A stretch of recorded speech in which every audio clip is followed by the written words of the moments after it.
Sebelumnya, perkenalkan saya Sofi Khairunisa selaku Master of Ceremony yang akan memandu berjalannya acara pembekalan materi SCC KMIT 2025 pada malam hari ini. Puji syukur kita panjatkan kehadirat Allah Subhanahu wa Ta'ala atas rahmat dan karunia-Nya sehingga kita dapat berkumpul dalam keadaan sehat pada acara pembekalan materi SCC KMIT 2025 secara online. Semoga dengan adanya sosialisasi ini menjadi langkah awal yang baik dalam mendorong minat para mahasiswa ilmu tanah pada lomba Soil Judging Contest yang penuh manfaat. Untuk mengawali kegiatan kita pada malam hari ini, marilah kita dengarkan sambutan dari Ketua Umum KMIT.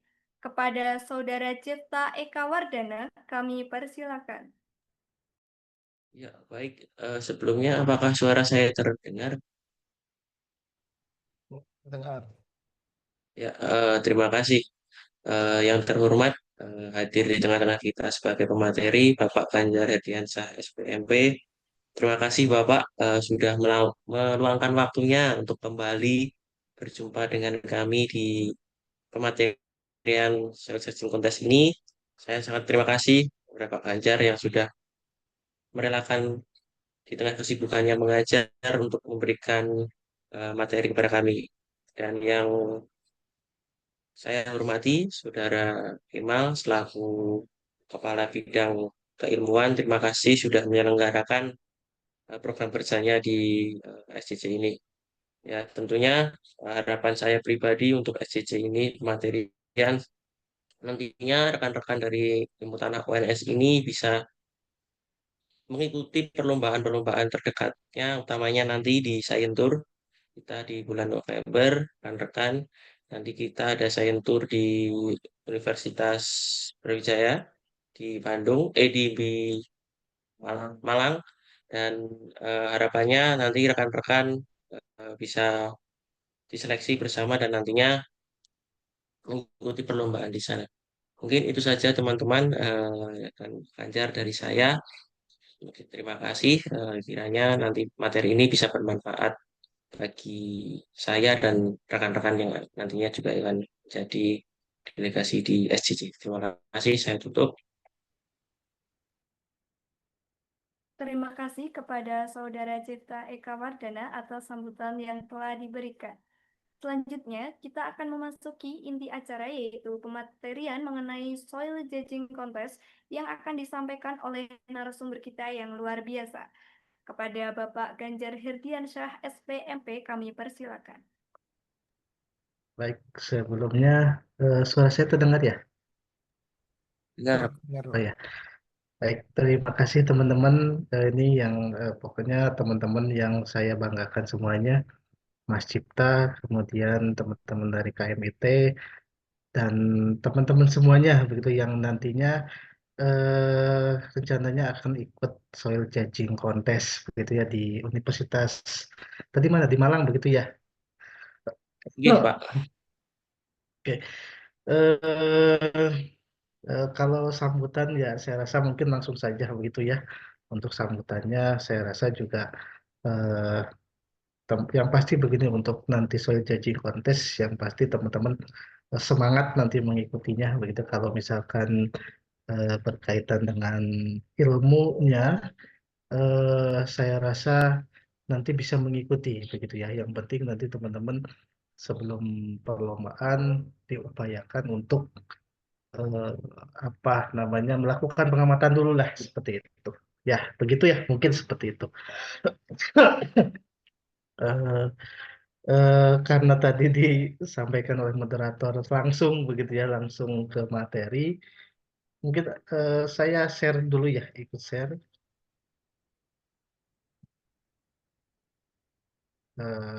Share ini saja mungkin ya. Saya share ke panduan saja teman-teman.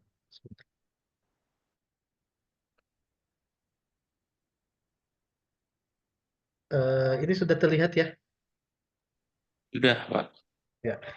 Sebenarnya begini, sebenarnya untuk panduan yang sekarang yang beredar begitu ya di Indonesia itu awal mulanya dari sini pada tahun 2020 awal mulanya karena pada saat dulu itu 2020 karena bertepatan dengan COVID begitu ya, COVID, sehingga dibuatlah panduan seperti ini yang sekarang yang banyak beredar lah, sekarang banyak beredar yang menjadi panduan utama karena dulu yang mengeluarkan adalah dari Balai Penelitian Tanah begitu.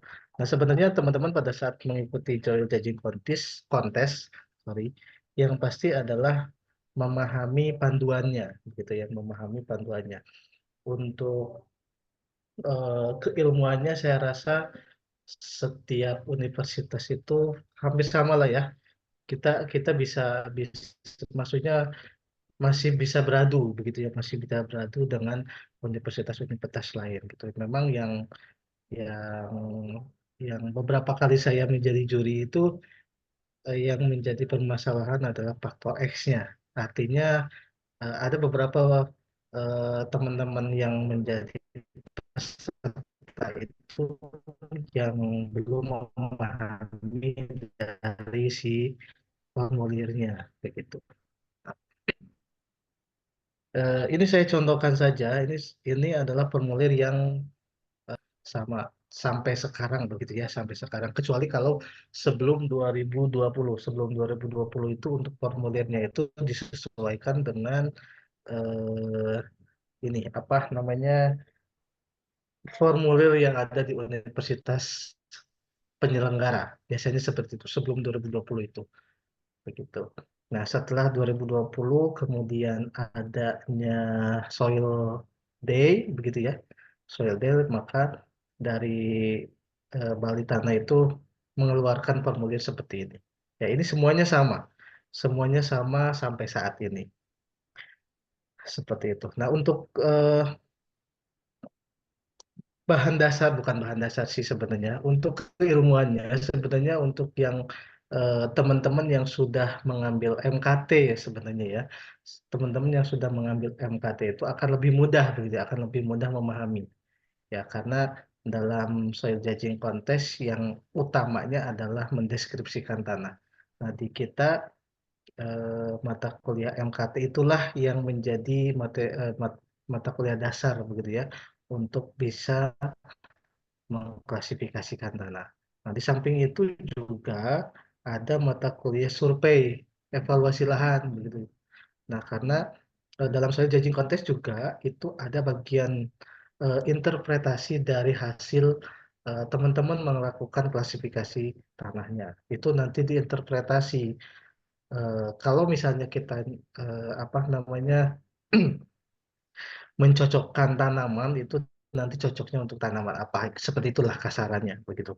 Nah, untuk melakukan itu kita harus juga harus memahami kaitannya dengan evaluasi lahan gitu. Nah, tapi itu semua bisa kita pelajari ya, bisa kita pelajari. Yang pasti nanti teman-teman ketika teman-teman nanti sudah dipilih untuk mengikuti SJC, saya harapkan nanti teman-teman tidak hanya sebatas menghafal dari si formulirnya atau panduannya, tidak hanya menghafal seperti ini saja, gitu. Artinya kita mengisi, oh ini sumber horizon utamanya apa dan seterusnya, tidak hanya sebatas itu. Tapi teman-teman juga harus melakukan praktek. Ya, manapun oh, nah itu yang nantinya perlu teman-teman praktekkan begitu. Oke, nah sebelum ke sini eh, di SJC itu sendiri sebenarnya dilakukan secara kelompok ya, secara kelompok. Kemudian eh, apa untuk mendeskripsinya itu kalau zaman dulu, kalau dulu waktu saya masih kuliah gitu ya, itu satu profil satu begitu ya, artinya profilnya itu sempit begitu ya, sehingga eh, yang peserta itu hanya melakukan hanya satu peserta begitulah yang apa yang mendeskripsikan tanahnya. Kalau sekarang kan setiap mendeskripsikan itu ada 5 peserta misalnya begitu ya, kemudian ada 3 gitu ya, atau misalkan lebih dari 5. Sekarang seperti itu karena membuat pedonnya itu yang besar sekali begitu ya, seperti itu. Nah, Nah, perlu teman-teman ketahui bahwa dalam SJC juga ada beberapa kriteria penilaian. Tidak hanya teman-teman mendeskripsikan, kemudian klasifikasikan itu seperti apa, tetapi juga ada penggunaan alat, ya. Penggunaan alat juga itu menjadi penilaian, ya, seperti itu. Eh, Kemudian selain itu juga nanti apa selain klasifikasi begitu ya, selain klasifikasi, nah ini pun nanti teman-teman harus bisa memahami di sini. Sebenarnya yang penting paham begitu ya, yang penting paham bagaimana cara mengisi ini begitu ya, bagaimana cara mengisi ini, yang penting paham itu dulu saja. Nanti pada saat teman-teman prakteknya itu teman-teman misalkan mendeskripsikannya itu misalkan begitu ya, misalkan hanya sampai 3 horizon begitu ya, atau sampai 4 horizon itu tidak apa-apa. Yang penting nanti teman-teman di sininya tepat begitu ya. Yang penting pengisian di sini tepat. Kalau misalnya banyaknya horizon dengan nilai apakah itu nanti menentukan, tidak, sebenarnya tidak seperti itu. Ya, seperti itu. Nah, dalam formulir ini juga sebenarnya ada beberapa panduannya. Nah, ini yang perlu nanti teman-teman pahami itu di sini. Gitu. Apa kemudian begini, apakah nanti pada saat SJC itu kita diperbolehkan membawa buku rata-rata begitu ya, rata-rata universitas penyelenggara itu diperbolehkan membawa buku seperti ini. Buku misalkan buku klasifikasi begitu ya. Buku klasifikasi itu yang kita bisa menentukan inceptisol, ultisol dan seterusnya begitu ya. Itu bisa dibawa. Kemudian sama buku evaluasi kalau tidak salah ya. Kalau tidak salah itu masih boleh dibawa begitu, karena ada waktu khusus untuk teman-teman bisa mendeskripsikan, bukan mendeskripsikan, mengklasifikasikan jenis tanahnya, kemudian menentukan atau menginterpretasi hasil dari teman-teman mendeskripsikan tanah itu menjadi sebuah kesesuaian lahan. Itu ada waktunya, ya, ada waktunya. Oke, waktunya itu eh, sekarang banyak, lama begitu ya, lama sekarang itu. Mendeskripsikan tanah itu sekitar 30 menit kalau sekarang ya. Kemudian nanti ada waktu 30 menit juga untuk mengisi ini. Mengisi ini nih. 30 menit untuk mengisi ini. Biasanya seperti itu biasanya. Kalau dulu itu waktu mendeskripsi 15 menit, kemudian menyelesaikan pengisian ini sekitar 10 menit begitu ya. Jadi memang terbatas. Nah, kalau sekarang memang eh, masih memungkinkan lah, masih memungkinkan waktunya untuk bisa mengisi apa yang sudah ada begitu ya di sini. Oke, seperti itu. Nah, sebentar, saya new share dulu. Untuk materinya sebenarnya ini semuanya sudah ada sebenarnya ya, sudah ada yang termasuk dasarnya di dasar-dasar ilmu tanah, sebenarnya itu sudah ada untuk materinya. Karena dalam saya judging contest itu yang kita amati pure semuanya karakteristik tanah begitu ya. Di dasar-dasar ilmu tanah itu sebenarnya sudah disampaikan, tapi memang tidak secara detail. Yang detailnya itu ada di MKT. Kalau syukur-syukur sih sebenarnya kalau dari teman-teman nanti yang akan ikut SJC itu adalah salah satu yang sudah eh, mendapatkan materi MKT. Tapi kalaupun belum juga sebenarnya tidak apa-apa. Yang penting nanti teman-teman bisa memahami saja, memahami, begitu ya, memahami. Oh, misalkan untuk menentukan jenis insektisol itu harus cari ini.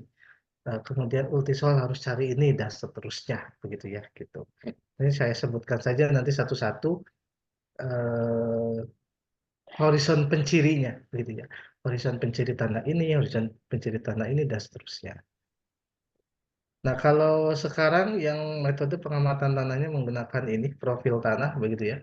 Menggunakan profil tanah artinya teman-teman mendeskripsikan atau apa ya namanya kalau di kita itu.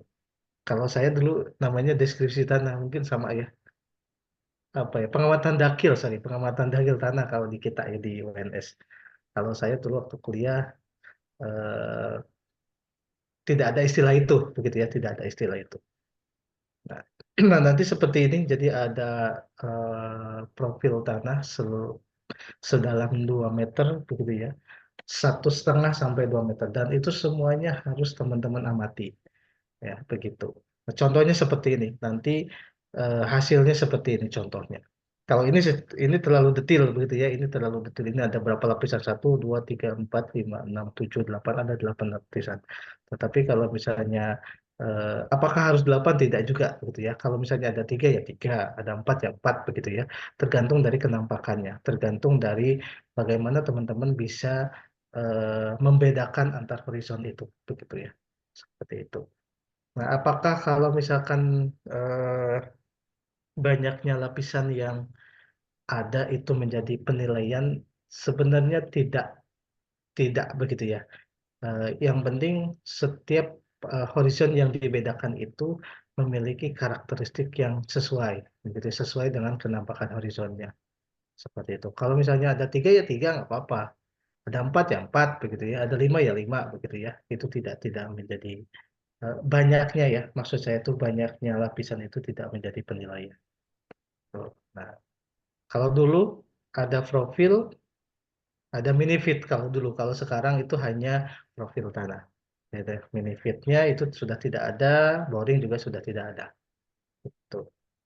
Nah, kemudian pada saat nanti SCC juga, biasanya dari teman-teman panitia itu dia akan menyiapkan peralatan. Nah, penggunaan peralatan ini itu ada yang menjadi penilaian.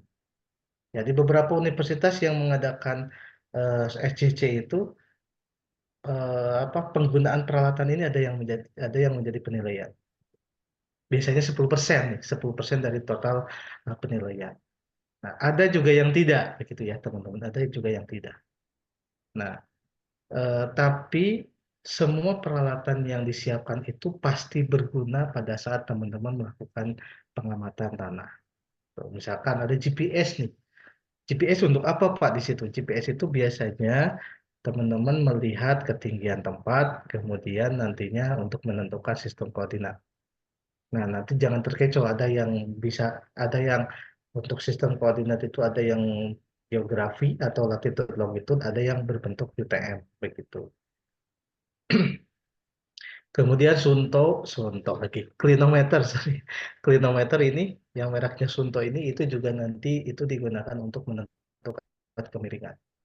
Ya, kemiringan. Kemudian ada Monsel, kemudian ada pisau nanti, kemudian ada bahan-bahan kimia, ada H2O2, ada alfa-alfa dipiridil begitu ya, ada HCl. Nah, itu semuanya nanti digunakan ya, digunakan untuk pengamatan tanah seperti itu. Nah, pengamatannya apa saja? Ini sebenarnya pengamatannya. Ya, pengamatannya apa saja? Ini pengamatannya ada batas horizon, kedalaman efektif, perakaran, warna, karatan, drainase, tekstur, struktur, begitu ya, konsistensi, kongresi, dan rongga, begitu. Ini awalnya, begitu ya. Awalnya pada saat melakukan SCC itu, awalnya itu banyak sekali pengamatannya. Namun, untuk sekarang, teman-teman, untuk sekarang, pengamatannya itu dibatasi hanya sampai seperti ini. Ya, jadi pengamatan tanahnya dibatasi hanya sampai horizon, kedalaman tanah, warna, tekstur, konsistensi, karatan, selaput, struktur, perakaran sampai pH. Jadi hanya sebatas ini saja. Tidak detail, tidak sedetail yang tadi yang saya sampaikan begitu ya. Tidak seperti itu. Oke, mungkin kita di sini ya. Ada beberapa bagian dalam penilaian untuk SJC, teman-teman. Ada bagian 1 sampai bagian 5 kalau tidak salah. 1, 2, 3, 4, 5. Ya, betul. Sampai 5. Nah, rata-rata ini pengamatannya. Nah, ketika nanti teman-teman SJC itu teman-teman eh, ada satu kelompok, ya, jadi satu kelompok itu 3 orang.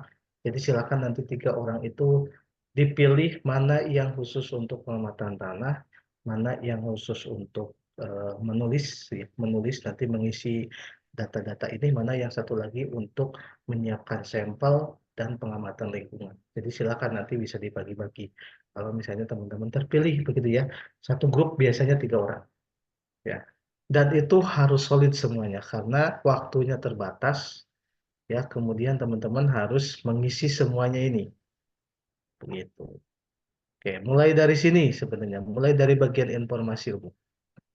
Dari bagian informasi umum ini, nah di sini yang perlu teman-teman perhatikan adalah pada penentuan sistem koordinat. Ada dalam tanda kutip begitu ya. Ada yang hanya menyatakan geografi saja, begitu ya. Ada yang seperti ini, begitu. Nah, kalau di Balai Penelitian Tanah, di Balai Tanah itu sebenarnya itu lebih apa ya, lebih mudah. Kemudian ketika technical meeting itu biasanya disampaikan secara detail, begitu ya.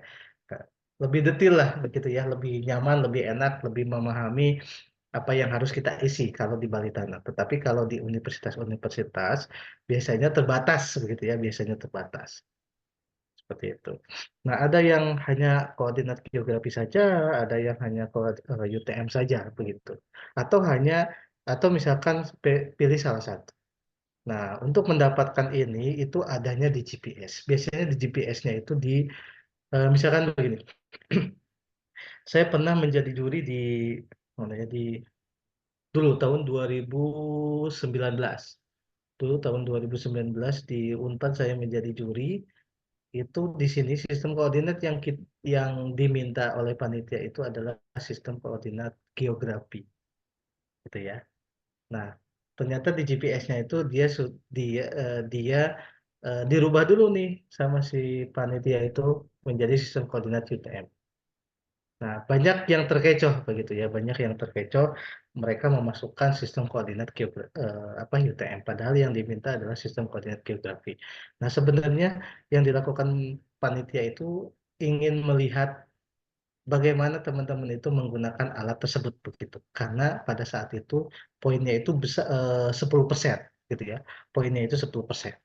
Seperti itu. Jadi bagian informasi ini itu 10% ditambah dengan apa? Selain menentukan ini juga ditambah dengan penggunaan alat. Begitu kalau dulu. Ya, kemudian ke sini ada yang apa? Ada yang melakukan seperti itu, ada yang tidak.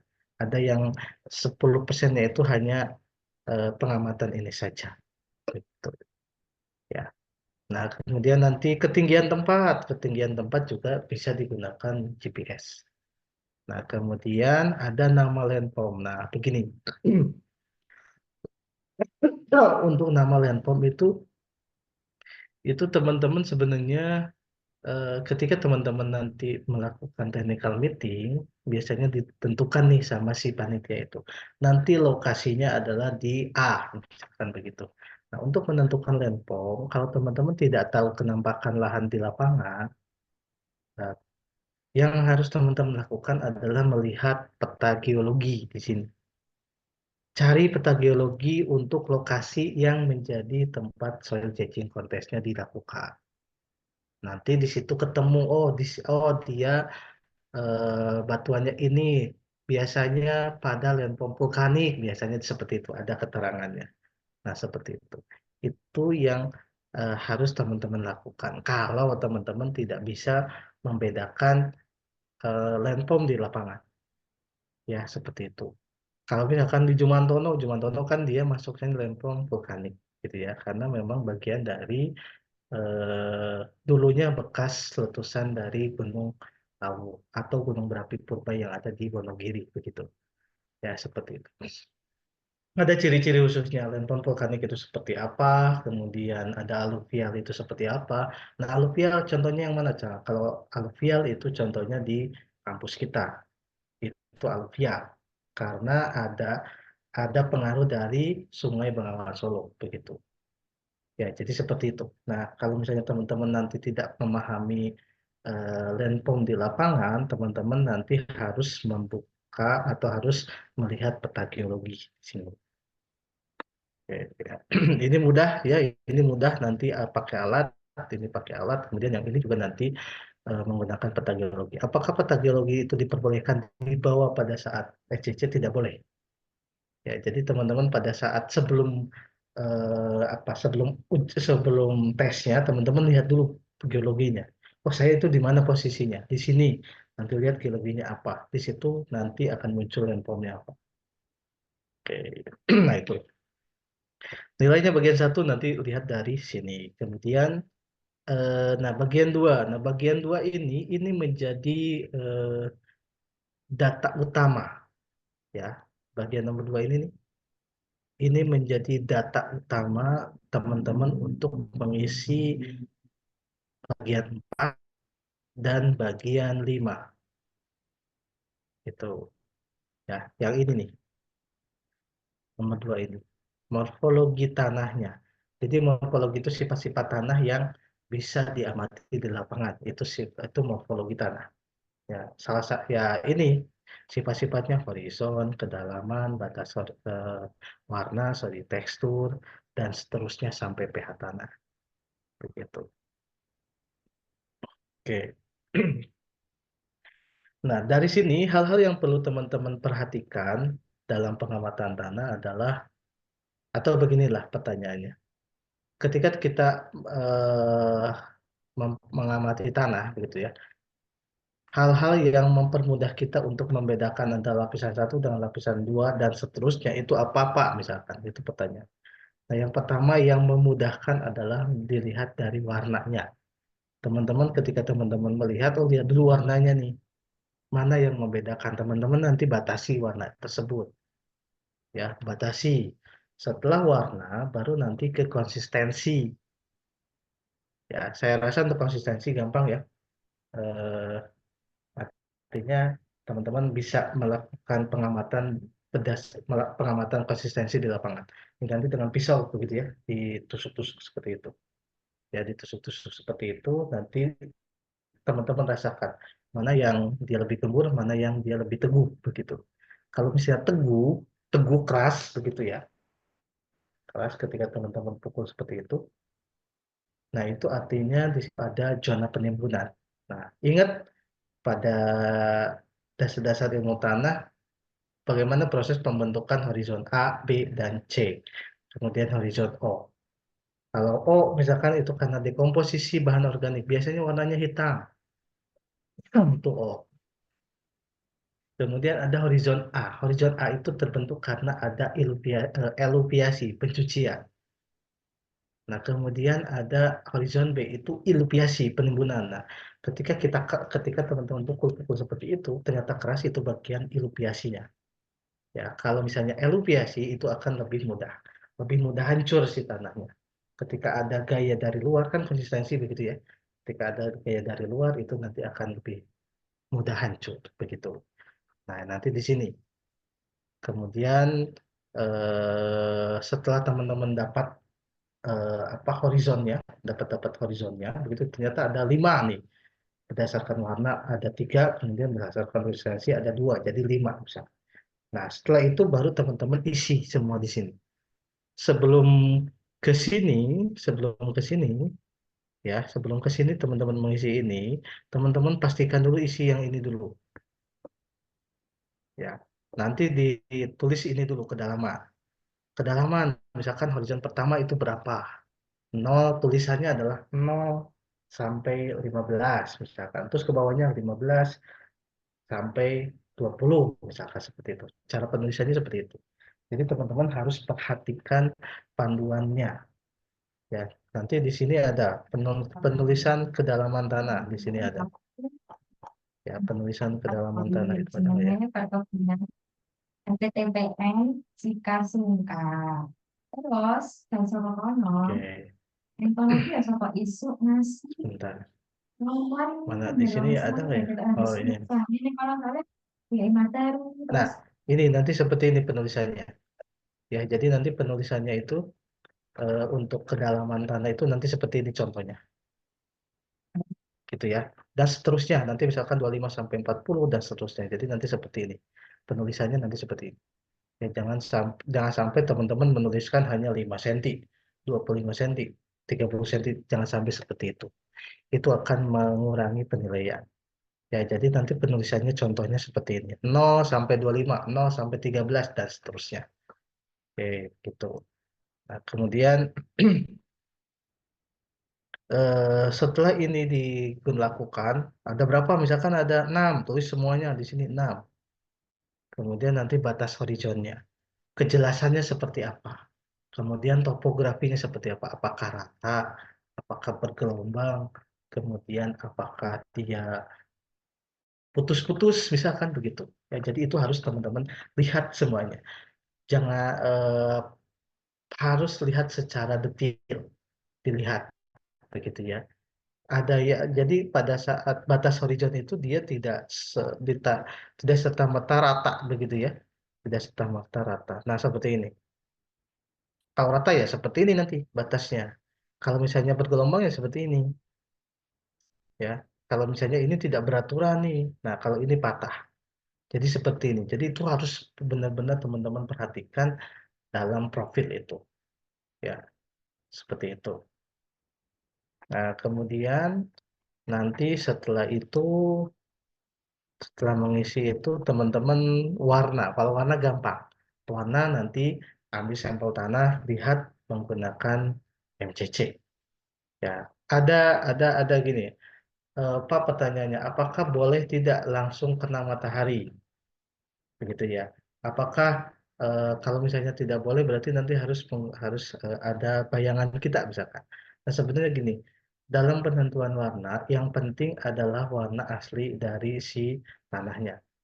Ya, jangan sampai teman-teman untuk menentukan warna itu dilihat dari hanya dari hasil apa namanya hasil dari profilnya bukan. Tapi nanti teman-teman ambil sampel tanah pakai pisau begitu ya. Kemudian congkel. Nah, nanti yang menjadi sampel untuk dilihat warna tanah itu tanah bagian dalamnya. Itu adalah warna aslinya. Jadi nanti dilihat hue-nya bagaimana, value-nya bagaimana, dan chroma-nya bagaimana. Nah, saya rasa ini mudah, mudah karena untuk penentuan warna tanah ini sudah dilakukan di dasar-dasar ilmu tanah. Ya, jadi ini mudah sekali ya untuk warna tanah penentuannya. Nah, kemudian tekstur, nah, tekstur juga sama. Nanti panitia itu akan memberikan sebotol air biasanya. Nah, sebotol air itu nanti teman-teman bisa gunakan untuk penentuan tekstur.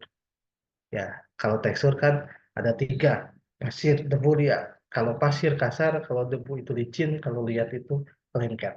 Jadi nanti teman-teman perhatikan saja. Ya, misalkan mau dibuat apa bola-bola atau dibuat ya bola-bola begitulah biar gampang begitu ya. Nah, itu juga boleh diperbolehkan. Ya, tetapi ingat nanti kalau pasir itu kasar, kalau debu itu licin, kemudian kalau clay itu dia lengket. Ya, jadi itu semua harus teman-teman perhatikan. Nanti diisi semua. Oke. Nah, kemudian konsistensi. Konsistensi tadi, teman-teman ketika teman-teman misalkan membuat batas lapisan, batas horizon begitu ya. Teman-teman tidak hanya tadi warna tanah, teman-teman juga menggunakan konsistensi. Itu nanti mana yang gemburnya, mana yang teguhnya. Ya, jadi nanti gampang menggunakan apa namanya pisau begitu ya.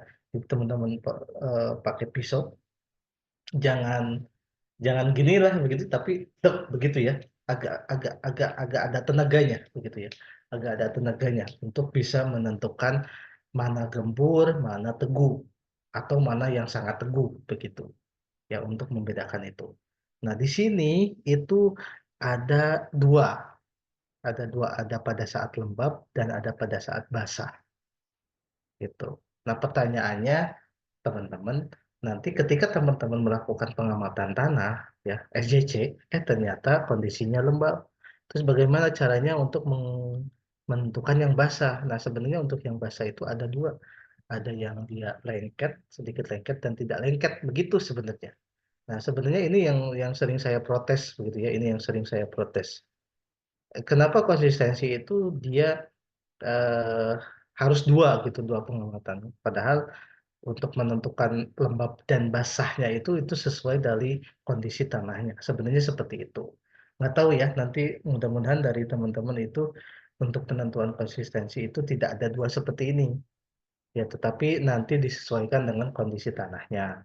Nah, kalau di bali tanah itu ngeyel, mereka tetap dua pada saat kondisi lembab dan pada saat kondisi basah begitu. Nah, ini kalau lembab nanti ada gembur, ada remah misalkan, remah, bukan remah namanya. Ada gembur, ada teguh, ada sangat teguh begitu ya. Kalau di lembab. Nanti silahkan bisa dilihat dari panduan ya, dari panduannya. Bentar. Karena istilahnya berbeda ini teman-teman. Nah, ini ada yang lepas begitu ya. Ada yang lepas, ada yang sangat gembur, gembur, teguh, sangat teguh sampai sangat teguh sekali begitu. Nah, ini yang membedakannya gimana? Nah, kalau lepas ketika teman-teman misalkan memasukkan pisau, tek, tiba-tiba dia langsung ambrol begitu tandanya tuh. Itu lepas. Kalau misalnya gembur ketika teman-teman masukin cabut lagi, nah itu tanahnya itu akan terbawa oleh si pisaunya. Tapi kalau teguh dia akan keras begitu ya, apalagi sangat teguh seperti batu begitu ya. Nah, untuk yang basah itu nanti seperti ini, apakah dia lekat, agak lekat, lekat atau sangat lekat. Nah, ini begitu. Nah, bagaimana cara membedakannya, Pak? Begitu ya. Nah, nanti teman-teman ini nih, caranya begini nih. Memijat tanah, memijat itu apa ya? Ambil sampel tanahnya, kemudian teman-teman pilin, begitulah, pilin dengan ibu jari atau misalkan telunjuk seperti ini, begini. Kemudian ditekan-tekan, kemudian nanti teman-teman perhatikan apakah dia lekat atau tidak lekat atau misalkan sangat lekat begitu. Ya, seperti itu sama seperti kita mengamati tekstur untuk yang konsistensi basah gitu. Nah, tapi kalau misalkan konsistensi lembab, yang paling mudah adalah teman-teman misalkan menggunakan pisau, tekan, kemudian nanti lepas. Seperti itu. Itu yang paling mudah. Apakah boleh Pak dengan memilih? Boleh, begitu ya, boleh. Tapi memang takutnya nanti saya, takutnya teman-teman nanti pengamatannya itu eh, beririsan dengan yang tekstur, begitu ya, yang dengan yang tekstur. Oke, begitu untuk konsistensi. Nah, karatan, karatan ini mudah. Teman-teman lihat karatan atau bercak, ya. Bercak dalam arti yang sebenarnya ya, artinya kondisi bercak. Kalau misalnya teman-teman ada baju putih nih, kemudian teman-teman kepretkan tinta. Nah, seperti itu bentuknya, karatan itu. Ya, biasanya, tapi kalau karatan itu biasanya itu warnanya merah atau misalnya orange, kemudian hitam atau misalkan putih begitu. Ya, jadi ada tiga rata-rata yang oranye ini, oranye atau merah bercak itu rata-rata ya pada umumnya karena memang hasil dari penimbunan Fe atau misalkan adanya iluviasi Fe begitu ya seperti itu. Nah, karatan nanti ada jumlahnya. Pak, jumlahnya itu dihitungnya dari mana? Jumlah kemudian ya jumlah terutama itu dihitung berdasarkan dari satu horizon, satu lapisan. Itu bukan keseluruhan tanahnya tetapi satu horizonnya. Nah, ini mudah. Selaput. Nah, selaput selaput ini teman-teman tidak bisa menggunakan sorry tidak bisa menggunakan. Teman-teman tidak bisa mengamati selaput dengan mata telanjang, tetapi teman-teman harus menggunakan loop ya kaca pembesar di sini. Biasanya disediakan oleh panitia. Ya, nanti dilihat dilihat begini, ambil sampel tanah, caranya ambil sampel tanah, kemudian nanti teman-teman eh, apa ya? Bukan buka-buka ya. Sama dengan teman-teman melakukan pengamatan struktur. Ya, teman-teman ambil sampel tanah, kemudian agak remas sedikit, begitu ya, sampai si partikel-partikel tanahnya terlepas. Kemudian teman-teman lihat menggunakan loop. Kalau misalkan dia ada selaputnya, rata-rata yang menyelimutinya adalah clay-nya. Ya, rata-rata yang menyelimuti dari selaputnya itu adalah yang clay, begitu. Ya, dia apa ya? Bersinar begitu ya ketika kita lihat pakai selaput pakai kaca pembesar itu seperti itu. Tapi kalau misalnya teman-teman ragu ya jangan diisi begitu ya, jangan diisi. Gitu. Kalau misalnya ternyata tidak ada pas selaputnya, nah itu di strip saja begitu ya, deskrip seperti itu. Oke, kemudian ada struktur. Nah, struktur saya rasa teman-teman bisa memahami ya. Struktur nanti ambil sampel tanah, kemudian diremas sedikit, begitu ya, dirasakan diremas sedikit atau dipecah-pecah kalau saya istilahnya begitu. Saya dipecah-pecah biasanya begitu mengikuti dari alur dari si partikel tanahnya sampai dia membentuk struktur tanah. Ada yang granul, ada yang angular blocky, ada yang subangular begitu ya. Kemudian ada yang platy, ada yang tiang dan seterusnya gitu ya. Itu struktur gitu. Nah, tapi teman-teman begini, ada ciri-ciri khusus untuk struktur. Kalau misalkan dia ada di horizon A, rata-rata yang muncul itu nanti strukturnya adalah SBK. SBK itu subangular blocking. Cirinya teman-teman lihat dari sudut-sudutnya itu membulat, gitu ya. Sudut-sudut dari partikel tanahnya itu membulat. Itu subangular blocking. Nah, kemudian di horizon B itu rata-rata adalah angular blocking. Ya, jadi dia bersudut si itunya, si apa? Si sudut-sudutnya itu bersudut. Gitu. Nah, ini semuanya nanti bentuknya seperti apa, ukurannya seperti apa, begitu. Ini semuanya ada di panduan nanti. Yang pasti teman-teman memahami pada saat teman-teman melakukan pengamatan di lapangannya. Perakaran ini mudah, lihat akar ya. Kemudian pH tanah. Nah, pH tanah ini yang harus teman-teman perhatikan. Ya, silakan nanti teman-teman berembuk ketika teman-teman sudah mendapat oke, sudah mendapat kelompoknya, nanti silakan berembuk. Mana yang tugasnya mengambil sampel. Nah, si pengambil sampel itu dia harus mempreparasi untuk penentuan pH tanah. Karena pH tanah itu dia perlu ada semacam cara-caranya lah begitu. Nanti ambil sampel tanah, kemudian dimasukkan ke dalam eh, plakon begitu ya. Contohnya plakon begitu dimasukkan, kemudian nanti diisi aquades ya, diisi aquades, kemudian dikocok begitu, kemudian dimasukkan pH meternya. Nah, itu butuh waktu sekitar 30 detik begitu ya, 30 detik untuk apa ya, eh, menyimpan gitu ya, menyimpan si parameter terhadap si larutan tanahnya begitu. Disimpan dulu begitu. Jangan langsung misalkan ambil pH meter tak langsung diambil, enggak seperti itu. Jadi teman-teman ambil pH meternya kemudian dimasukkan ya ke dalam si plakon preparasi tanah yang sudah diberi air aquades, disimpan dulu selama 30 detik. Nanti setelah 30 detik baru dilihat begitu. Ya, seperti itu. Itu penentuan pH tanah. Nah, cara kerja teman-teman itu nanti jangan sampai menunggu dari si temannya yang melakukan pengamatan tanah ini. Jangan sampai menunggu itu. Ya, kalau menunggu itu lama, habis waktu nantinya.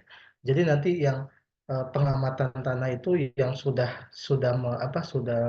membuat batasan horizon, ya, sudah membuat batasan horizon. Nanti teman yang kedua dia ambil sampel tanah untuk pH tanah, mengambil untuk misalkan struktur dan seterusnya. Begitu. Diupayakan teman-teman eh, yang pengamatan tanah itu jangan rubah-rubah. Ini taktiknya. Kenapa? Karena nanti beda mata, beda hasil, begitu ya, seperti itu. Kemudian sama pada saat penentuan tekstur, pada saat penentuan struktur itu jangan berubah. Dia tetap begitu supaya nanti tidak berbeda hasilnya. Seperti itu. Nah, itu ini morfologinya. Nah, nilainya berapa? Rata-rata ini 40% nilainya, teman-teman. Sorry, mohon maaf. Ini itu sekitar 30%-an lah, sekitar 30% maksimal ya untuk morfologi tanah ini. Ya, kemudian yang besar itu nanti di sini nih. Nah, ini yang besarnya. Ya, ini maksimal itu 30%, ada yang 20% ya di sini itu nih. Begitu ya, ada yang 20% begitu ya. Kemudian ada yang 15% bahkan begitu ya di sini tuh. Tapi yang besarnya itu nanti antara bagian 2 dan bagian 4. Ini yang besarnya. Nah, ini nanti yang diamati, kemudian nanti teman-teman setelah melakukan pengamatan tanah, ya. Teman-teman diberi waktu untuk mengisi ini. Nah, selama selama tadi yang melakukan pengamatan tanah, ada satu orang lagi yang dia melakukan pengamatan lingkungan yang di sini. Ya, misalkan pengamatan bentuk wilayah, nanti bentuk wilayahnya seperti apa, apakah datar, apakah agak datar, dan seterusnya. Jangan sampai nanti teman-teman bentuk wilayah ini tidak sesuai dengan lerengnya. Nah, itu yang salah. Contoh misalkan, lereng yang sudah teman-teman nanti tentukan. Nah, untuk pengamatan lereng begini. eh, si si profil itu berada di tengah-tengah pengamatan, ya. Si profilnya berada di tengah-tengah pengamatan lereng. Jadi nanti pengamatan lerengnya itu nembaknya itu berada di eh, apa, si profil itu dia terlewati begitu ya. Nah, seperti itu. Ya. Nanti dicek, oh ternyata lerengnya misalkan contoh misalkan dia 8%. Nah, 8% ternyata bentuk wilayahnya datar, tidak masuk itu. Nah, 8% itu masuknya di sini. Jadi teman-teman yang pertama untuk menentukan bentuk wilayah, teman-teman tentukan dulu yang lerengnya dulu. Oh, ternyata 40%, berarti di sini 40% di bukit. Bukan dia 40%, tapi teman-teman mengisi datar bentuk wilayahnya, itu tidak berbeda, itu salah. Ya, begitu. Nah, karena bentuk wilayah ini dengan lereng itu dia saling melengkapi. Ketika teman-teman menyatakan di sini 20%, kan 20% itu di berombak. 20% itu di bergelombang, sorry, di bergelombang, ya. Nah, ternyata teman-teman di datar, di bentuk wilayahnya datar, tapi lerengnya di 20%, itu tidak sinkron. Ya, jadi penentuan lereng ini nanti teman-teman bentuk wilayah dan lereng itu menentukan lerengnya dulu, baru nanti bentuk wilayahnya. Oke, ini gampang, keadaan batuan, ada berbatu atau tidak, gampang, keadaan kerikil juga sama, gampang. Teman-teman bisa melihat ke sekitarnya, apakah ada batuan atau tidak. Ya, yang diamati adalah batuan permukaan dan eh, batuan singkapan. Ya, jadi ada batuan permukaan dan batuan singkapan. Jadi yang diamati itu. Nah, kerikil pun sama, nanti lihat di sekeliling apakah terdapat banyak kerikil atau tidak. Nah, ini mudah. Nah, kemudian yang di sini bahan induk. Nah, bahan induk, Pak, bagaimana saya menentukan bahan induk ini? Nah, bahan induk ini sebenarnya kalau misalkan kita mengamati tanah sulit.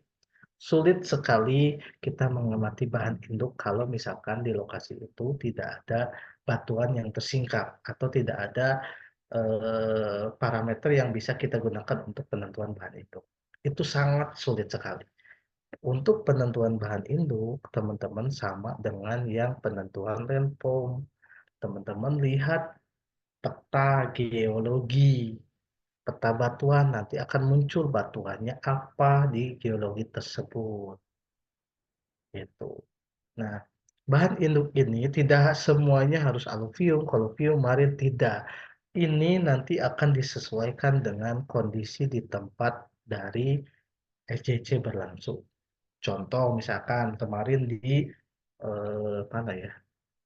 Di Unpad misalkan, di Unpad itu ya ada aluvium, ada tuff andesit, ada lahar, begitu ya, ada lava, kemudian ada eh, apa namanya basaltik, begitu ya, seperti itu. Jadi teman-teman nanti untuk penentuan bahan induk itu harus melihat geologi. Nah, gitu. Oke. Nah, nah, kemudian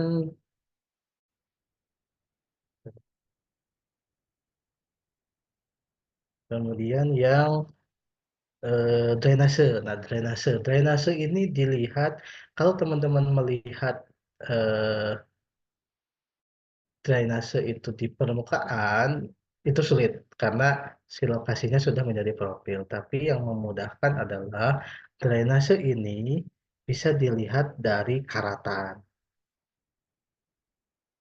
Ya, kalau karatannya ada, berarti kemungkinan besar drainasenya juga bisa kita amati.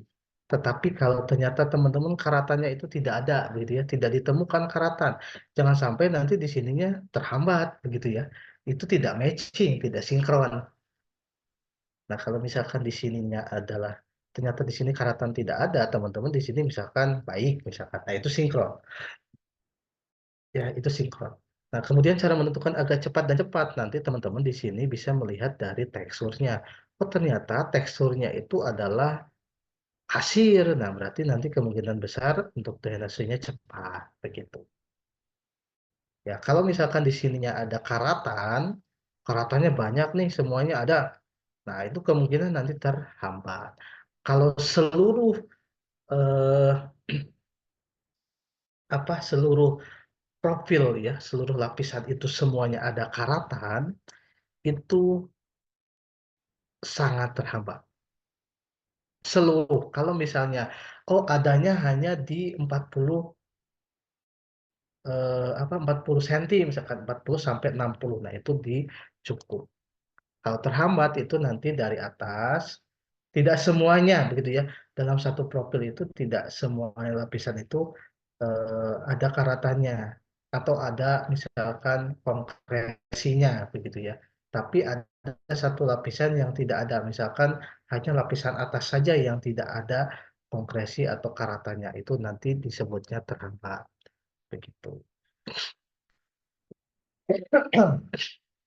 Nah, kemudian drainase juga nanti teman-teman bisa melihatnya di warna. Warna tanah yang misalkan dia abu-abu, misalkan ya, munculnya abu-abu nih. Nah, itu juga nanti kemungkinan besar drainasenya itu terhambat. Kalau keseluruhannya semuanya abu-abu, itu sangat terhambat. Gitu. Ya, nah begitu. Itu drainase pengamatan seperti itu. Kalau erosi itu dilihat dari sekeliling. Apakah ringan, sedang, berat, sangat berat. Teman-teman diperhatikan. Ya, kalau misalkan ternyata di sekelilingnya itu rumput ternyata, nah itu nanti diisi adalah ringan. Begitu ya. Tetapi kalau teman-teman melihat parit yang memang dia tercipta karena ada aliran air hujan, itu nanti bisa berat, ya, bahkan bisa sangat berat kalau paritnya besar. Itu ya. Jadi nanti ini diperhatikan di eh, apa namanya sekeliling. Kayak begitu. Nah, kemudian nanti ke klasifikasi tanah. Ya, ke klasifikasi tanah. Nah, di sini ini yang di krusialnya, teman-teman. Klasifikasi tanah ini yang menjadi krusialnya. Karena di sini nih bagian morfologi, kemudian sebagian dari karakteristik lokasi ini yang bisa menentukan klasifikasi tanahnya apa. Nah, yang perlu teman-teman pelajari adalah yang ini. Misalkan eh epipedon yang sering muncul yang mana Pak? Yang sering muncul di tanah-tanah kita, terutama di Jawa, itu ada okrik, ada umbrik, ada molik, gitu. Ke rata-rata seperti itu. Ya, kalau histik ini bahan organiknya tinggi. Ini biasanya ada di yang memang dia bahan organiknya tinggi, yang misalkan ada gambutnya sedikit, bisa ada gambut sedalam 30 cm gitu ya. Nah, itu nanti masuknya ke histik, bukan gambut gitu. Nah, kalau plagen, melanik, kemudian antropik, ini semuanya eh, akibat dari ini aktivitas manusia. Nah, antropik, tapi plagen ini juga begini. Plagen ini juga dia bisa mencirikan dari kondisi tanah yang drainasenya terhambat, gitu ya. Plagen juga. Nah, tapi plagen di sini dia ada campur tangan dari manusianya, begitu ya. Artinya ada pengolahannya, begitu ya. Ada pengolahan tanahnya, begitu di situ. Ya, plagen atau misalkan antropik. Antropik itu kalau misalkan pengolahan tanahnya sudah sangat intensif dan sudah sangat lama sekali, itu antropik. Itu. Tapi di sini teman-teman perlu melihat ciri utamanya dulu. Misalkan disebut umbrik itu apa? Pelajari dulu. Okrik itu apa? Nah, kalau okrik ini nanti di tanda-tanda entisol biasanya okrik itu. Umbrik ada ciri-ciri khusus yang kita bisa menyatakan bahwa itu umbrik. Ya, seperti itu. Ini teman-teman harus pelajari. Umbrik, oktrik, molik, plagen, atau antropik. Itu bisa teman-teman pelajari. Nah, kemudian nanti diisi, diberi tanda di X, atau misalnya dikasih tanda betul begitu, atau X begitu ya. Mana yang teman-teman pilih sesuai dengan dari morfologi tanah ini. Ya. Nah, untuk menentukan epipedon dari mana, Pak? Untuk menentukan epipedon itu dari kedalaman. Epipedon itu maksimal di 30. Ada yang 18, ada yang 30 begitu ya. Nah, nanti teman-teman lihat, perhatikan. Ini dapat enggak 30 cm ini? Dapat enggak misalkan 25 cm? Dapat enggak misalkan 18 cm? Nah, ini kemudian nanti dilihat dari warna. Ya, lihat dari warna tanah. Itu teman-teman harus diperhatikan untuk penentuan epipedon. Oke. Kemudian ada horizon bawah penciri. Nah, horizon bawah penciri inilah yang paling krusial. Ya. Horizon bawah penciri ini penentuan tanah, jenis tanahnya apa di sini. Kalau misalkan kambing, nggak mungkin lah nanti teman-teman misalkan di sini, oh ternyata di situ ada kambing. Nggak mungkin teman-teman nanti memilih ultisol atau alpisol atau oksisol atau bahkan petisol, spodosol, nggak mungkin. Kambing itu adanya pada insertisol begitu. Jadi ketika teman-teman menentukan ini, itu pasti teman-teman bisa menentukan nama tanahnya apa. Nah, ini harus teman-teman pelajari nih, kambing itu apa, penciri apa kambing itu. Kambing itu penciri misalkan insektisol. Oke, argilik itu penciri ultisol dan alpisol. Bedanya apa, Pak? Nah, khusus untuk itu, ultisol dan alpisol tidak hanya argilik ini, tapi teman-teman nanti lihat pH-nya. Kalau pH-nya di atas 5,5, teman-teman pilih alpisol. Kalau teman-teman pH-nya ternyata di bawah 5,5 semuanya di horizon B-nya, itu nanti pilih ultisol. Begitu. Ya. Oh, adilik itu cirinya apa lagi, Pak? Di sini nanti di tekstur. Itu nanti ke bawahnya lihat semua. Nah, itu argilik. Ya, jadi teman-teman yang perlu teman-teman perhatikan, nanti misalkan lokasinya di mana nih, Pak? Misalkan ini saya ikut SCC, lokasinya di Malang. Teman-teman search dulu, Malangnya di daerah mana. Oh, ternyata Malangnya itu di Batu, misalkan. Oke, di Batu. Di Batu itu lokasinya seperti apa? Datarannya tinggi, misalkan. Di situ juga dipengaruhi oleh oleh gunung berapi, misalkan. Nah, nanti teman-teman lihat peta geologinya, oh ternyata dia masuk vulkanik, misalkan. Gitu. Teman-teman perhatikan, di wilayah dataran tinggi itu kita bisa memprediksi, oh biasanya kalau di daerah sana itu yang munculnya adalah andisol atau misalkan ada insertisol. Begitu. Jadi nanti ya teman-teman perhatikan, insertisol pencirinya adalah kambing. Andisol pencirinya adalah sifat andiknya.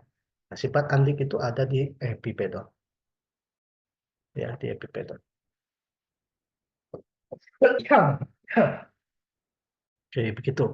Nah, ini horizon bawah penciri itu ini yang menjadi penentu jenis tanahnya apa. Ada kambik, argilik, oksik, oksik itu oksisol, nanti natrik begitu ya. Kemudian ada vertik, vertik ada vertisol, ada kalsik dan seterusnya.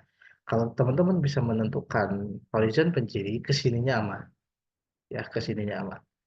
Nah, dari sini nanti teman-teman bisa melihat klasifikasi tanahnya apa. Nah, buku klasifikasi tanah ada KTN, kemudian soil taxonomy dan WRP biasanya diperbolehkan untuk dibawa ke lokasi SCC.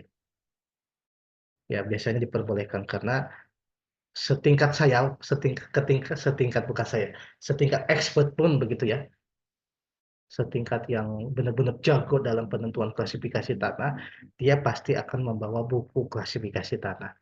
Ya, karena sangat banyak sekali, begitu ya, sangat banyak sekali, dan itu tidak bisa kita hafal, sulit sekali kita menghafal itu.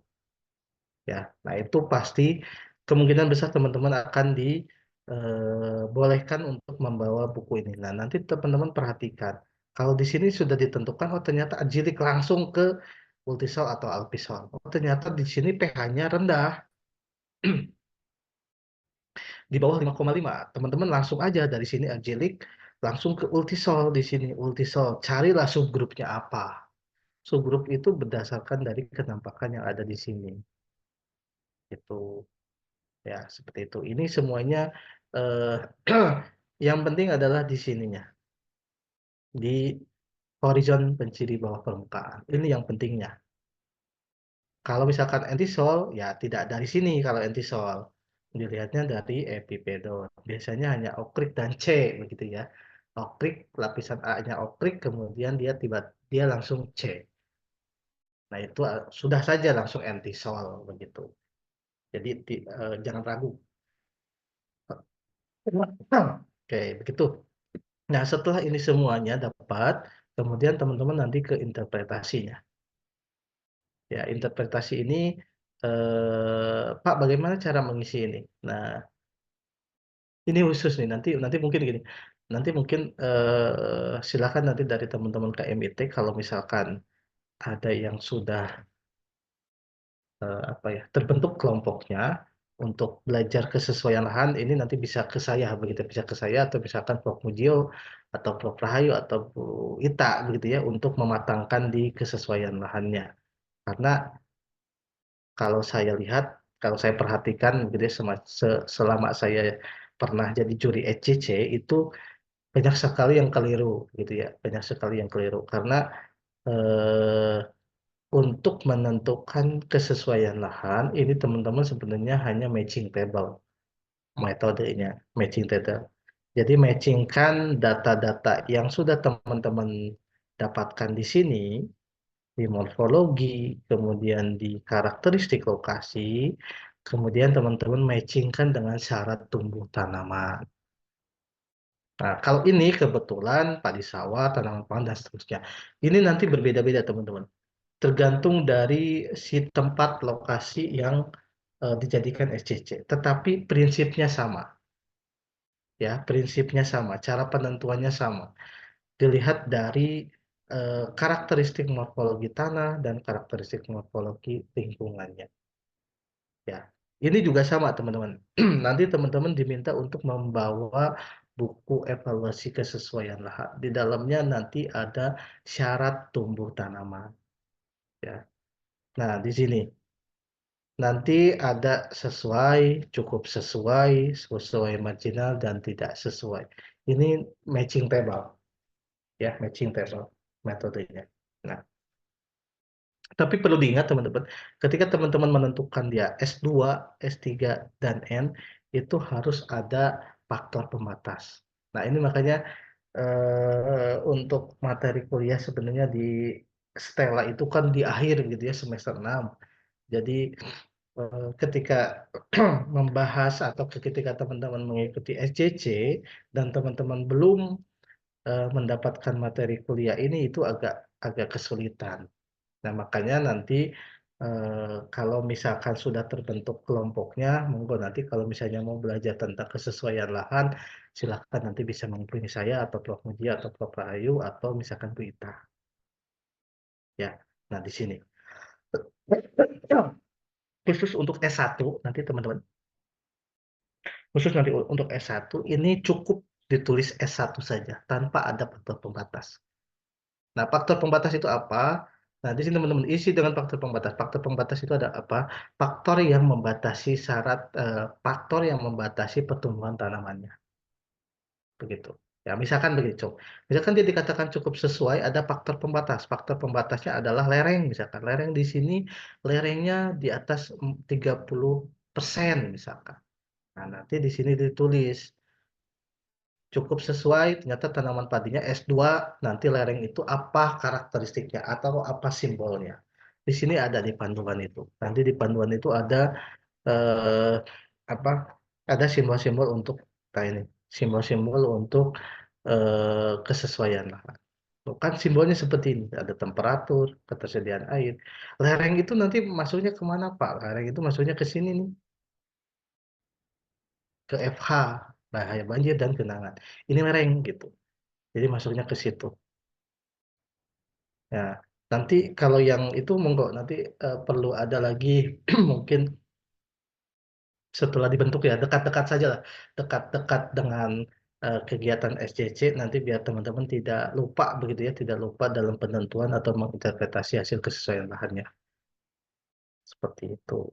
Nah, ini seperti itu secara umum nanti teman-teman melakukan SCC-nya, begitu ya. Nah, saya lupa tadi di sini nih simbol. Nah, simbol utama dan subhorizon ini juga sama. Ini yang menentukan teman-teman menentukan klasifikasi tanah. Misalkan simbol utamanya nanti dilihat di sini. Simbol utamanya itu mana horizon A, mana horizon B, mana horizon C, kalau tidak salah. Ya, kalau di sini ya, nanti makanya ada yang berbeda-beda begitu teman-teman. Ada yang berbeda-beda misalkan simbol utama itu dicatatkan apa begitu ya, dan seterusnya. Nah, kalau ini ya seperti ini tuh, A, E, B, C, R, M, dan W begitu ya simbol utamanya. Kemudian ada simbol subhorizonnya, dia huruf kecil. Nah, simbol subhorizon inilah yang bisa menentukan jenis tanahnya. Misalkan kalau misalkan teman-teman di sini nih, contohnya begini. Misalkan di sini ditulis subhorizonnya adalah BT, T kecil ya. Ya, di sini BT. T, T itu kan dia menginformasikan bahwa si tanah tersebut merupakan tanah yang sudah lanjut ditandai dengan misalkan clay-nya tinggi di sini. Nah, ketika teman-teman di morfologi tanahnya diisi seperti itu, ternyata di sininya teman-teman diisinya adalah inseptisol, kan nggak matching gitu, nggak matching. Nah, itu yang perlu teman-teman perhatikan. Kalau misalkan inseptisol di sini apa biar rata-rata. Nah, misalkan ada W, W kecil ya. W itu berasal dari kata weak, begitu lemah.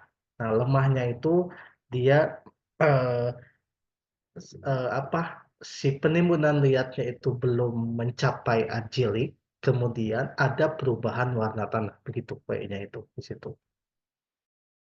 Nah, seperti itu. Jadi setelah ini semua diisi, kemudian teman-teman menentukan horizonnya apa saja. Oke, mungkin seperti itu ya gambarannya untuk nanti SCC teman-teman ya. Eh, Memang kalau dari segi materinya ini bisa kita pelajari begitu ya. Kalau saran saya sih nanti teman-teman nanti bisa dibantu dengan kakak tingkatnya. Misalkan eh, mungkin teman-teman kakak tingkat kalian yang kemarin ikut ke survei misalkan, nah itu kan mereka itu melakukan survei tanah, kemudian melakukan pengamatan tanah. Nah, teman-teman bisa belajar dengan kakak tingkatnya, ya dengan kakak tingkatnya, atau misalkan teman-teman melakukan praktek di Jumantono atau misalkan di KHDTK, begitu bagaimana kita mengamati tanahnya. Teman-teman semua kalau di deskripsi tanah itu kita butuhnya pengalaman, teman-teman. Jadi jangan sampai nanti teman-teman hanya secara teori saja, karena kalau secara teori seperti ini, itu kita tidak bisa membayangkannya seperti apa, begitu ya. Horizon ini seperti apa, kemudian eh, apa adanya argilik itu seperti apa, itu kita tidak bisa membayangkan seperti itu. Jadi seperti itu. Nah, eh, penilaiannya ya kebanyakan yang paling besar itu di morfologi tanah, kemudian di klasifikasi tanah itu yang paling besar. Ya, selama saya mengikuti juri begitu ya, itu yang paling besar. Seperti itu. Oke, sebentar ini ada lagi nggak? Yang ini. Nah, ini nanti saya berikan mungkin ya, ini hanya sekilas saja. Nah, profil itu nanti seperti ini ya. Jadi teman-teman pertama kali nanti yang dilihat warnanya dulu saja, yang paling mudah. Teman-teman ketika perbedaan warna silakan dibatasi, begitu ya, dibatasi. Nah, kalau misalnya sudah dengan warna out nanti teman-teman bisa menggunakan konsistensi. Kalau saya biasanya seperti itu ya, karena untuk pengamatan tanah itu butuh apa ya, butuh butuh kita banyak melakukan pengamatan tanah. Begitu. Nah, ini seperti ini. Nanti silakan teman-teman nanti bisa dapatkan materi ini ya, bagaimana nanti menentukan batas horizon, kemudian topografi dan seterusnya. Nanti seperti ini. Contohnya lah ya, contohnya. Nah, kalau yang di sini ini contohnya misalkan dia berombak begitu atau misalkan irregular. Nah, nanti ada contoh-contohnya. Ya, setelah teman-teman misalkan eh, mempelajari materi ini, silakan nanti teman-teman bisa praktekkan. Yang penting prakteknya, jangan sekali ya, kalau bisa 2 sampai 3 kali lah untuk prakteknya supaya nanti teman-teman bisa ada gambaran ketika teman-teman mengikuti SCC. Ya, nanti muncul seperti ini. Nah, seperti ini maksud saya pengamatannya ya. Jadi nanti pengamatannya seperti ini. Kemudian drainase tanah itu nanti seperti ini pengamatannya dan lain-lainnya. Begitu ya, di sini semuanya ada. Oke, baik teman-teman, mungkin seperti itu yang bisa saya sampaikan gitu ya, karena memang waktunya juga terbatas begitu ya. Terima kasih, saya kembalikan ke moderator. Terima kasih kami ucapkan pada Bapak Ganjar Herdiansyah, SPMP atas ilmu, wawasan, dan arahan yang telah disampaikan kepada kita semua. Setelah menyimak materi yang telah disampaikan oleh Bapak Ganjar Herdiansyah, maka kita akan lanjutkan dengan sesi tanya jawab. Bagi para peserta yang memiliki pertanyaan, dipersilakan untuk raise hand atau menyampaikan melalui kolom chat apabila mengalami kendala.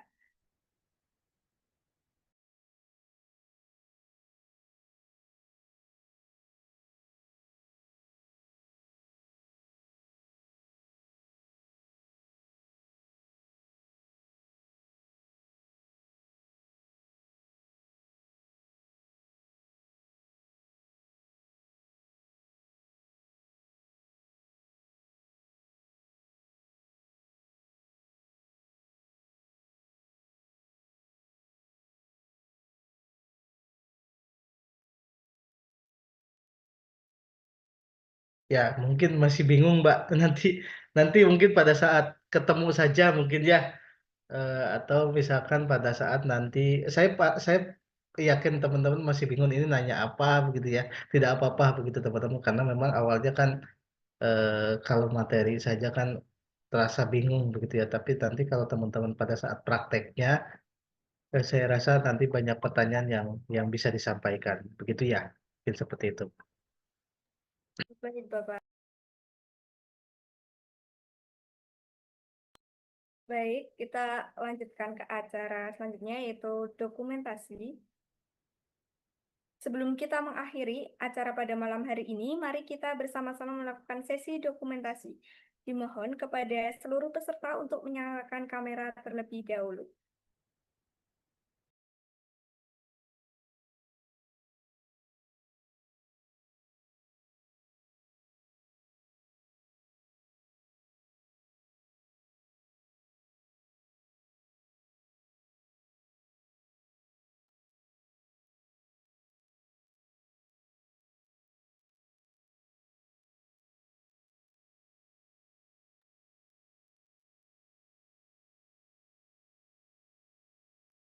Satu, dua, tiga.